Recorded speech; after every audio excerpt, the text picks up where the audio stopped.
കേരളത്തിന് എയിംസ് പ്രഖ്യാപിക്കുന്നത് എന്തുകൊണ്ട് വൈകുന്നുവെന്ന് കേന്ദ്രത്തോട് ഹൈക്കോടതി. ജനസാന്ദ്രത കൂടിയ സ്ഥലമായതിനാൽ കേരളത്തിന് എയിംസിന്റെ ആവശ്യകത ഉണ്ടെന്ന് ഹൈക്കോടതി ചൂണ്ടിക്കാട്ടി. എയിംസിനായി സംസ്ഥാന സർക്കാർ 10 വർഷമായി ഒന്നും ചെയ്തില്ലെന്ന് കേന്ദ്ര സർക്കാർ അഭിഭാഷക കോടതിയിൽ പറഞ്ഞു. സ്ഥലം കണ്ടെത്തി നൽകിയെന്നും അത് കേന്ദ്ര സർക്കാരിനെ അറിയിച്ചതാണെന്നും സംസ്ഥാന സർക്കാർ പറഞ്ഞു. വിഷ്ണു സുരേഷ് കൊച്ചിൻ. വിഷ്ണു, എയിംസ് എന്നും ഒരു വിവാദ വിഷയമാണ്. കോടതിയുടെ ഇടപെടൽ എങ്ങനെയാണ്, എന്തൊക്കെയാണ് കോടതി ഇന്ന് സൂചിപ്പിച്ചത്?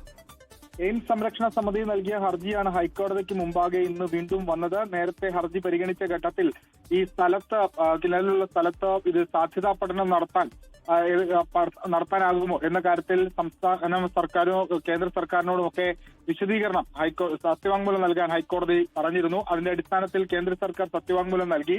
കേരളത്തിൽ രാജ്യത്തുടനീളം 22 പുതിയ എയിംസുകൾ നിർമ്മാണത്തിലുണ്ടായിരുന്നു. അതിൽ 18 പ്രവർത്തനക്ഷമമായെന്നും 4 നിർമ്മാണ ഘട്ടത്തിലാണെന്നും കേന്ദ്രം അറിയിച്ചു. പുതുതായി അനുവദിച്ച എയിംസുകളിലാണ് ശ്രദ്ധ കേന്ദ്രീകരിക്കുന്നതെന്ന് കേന്ദ്ര സർക്കാർ പറഞ്ഞു.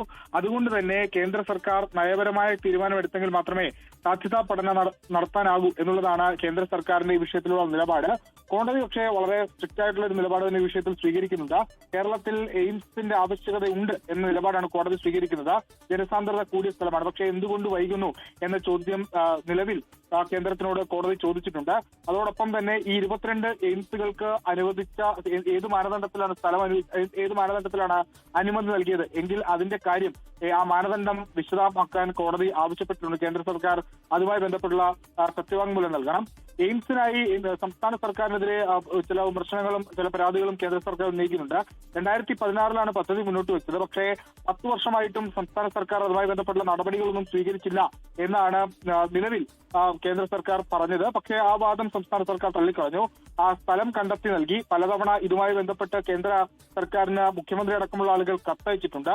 പക്ഷേ ഒരു തരത്തിലുള്ള അനുകൂല നിലപാടും കേന്ദ്ര സർക്കാരിന്റെ ഭാഗത്ത് വന്നിട്ടില്ല എന്നുള്ളതാണ് ഈ വിഷയത്തിൽ സംസ്ഥാന സർക്കാർ സ്വീകരിച്ചിട്ടുള്ള നിലപാട്. ഹർജി അടുത്ത ആഴ്ച വീണ്ടും പരിഗണിക്കുന്നു. ലോകത്തെവിടെയായാലും ഏത് സമയത്തും 24 വാർത്തകളും ഓഗ്മെന്റഡ് റിയാലിറ്റി പാക്കേജുകളും എക്സ്പ്ലെയിനറുകളും വിശദമായി കാണാൻ ഞങ്ങളുടെ യൂട്യൂബ് ചാനൽ നിങ്ങൾക്ക് സബ്സ്ക്രൈബ് ചെയ്യാം.